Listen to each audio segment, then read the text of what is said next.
आज महाराष्ट्रात प्रत्येक महाराष्ट्रातल्या नागरिकाला अतिशय जोरदार धक्का देणारी बातमी प्रत्येकाच्या कानावर पडली, ती म्हणजे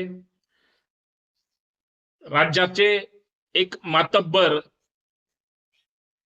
कर्तव्यदक्ष, मनमिळावू आणि अभ्यासू नेते, राज्याचे सन्मान्य उपमुख्यमंत्री, राज्याचे अर्थमंत्री आदरणीय अजितदादा पवार यांच्या विमानाचा अपघात झाला आणि त्याच्यात त्यांचं दुःखद निधन झालं, ही बातमी कानावर पडली. विश्वास बसत नाही.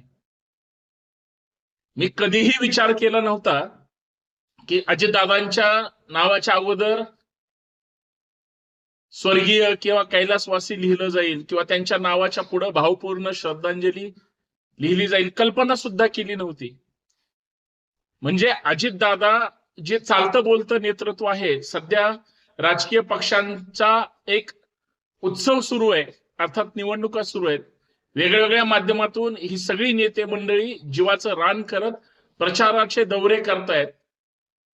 सकाळी 5-6 वाजता उठल्यापासून रात्री किती वाजता झोपत असतील माहित नाही, परंतु फक्त महाराष्ट्राच्या हितासाठी, आपल्यावर जी जबाबदारी आहे ती पूर्ण करण्यासाठी, पक्षाची जबाबदारी आहे, कार्यकर्त्यांचं हित आहे, या सगळ्या गोष्टी डोळ्यासमोर ठेवून जो माणूस दिवस रात्र फिरतोय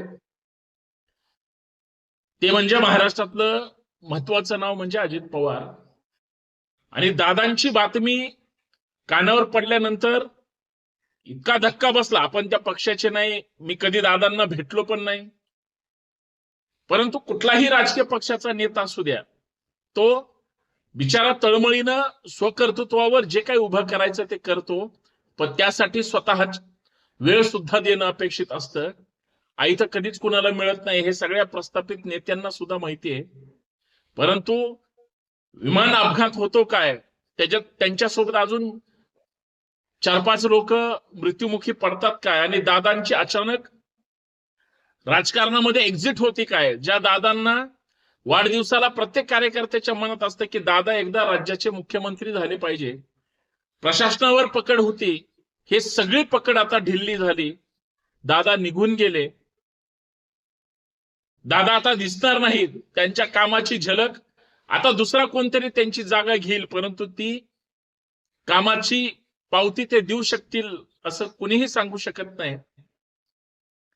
परंतु असा नेता जो लोकांशी, महाराष्ट्रातल्या मातीशी नाळ होती, त्यांची इच्छाशक्ती भरपूर होती. सत्तेशिवाय दादा कार्यकर्त्यांना जोपासू शकत नव्हते, नेहमी सत्तेसोबत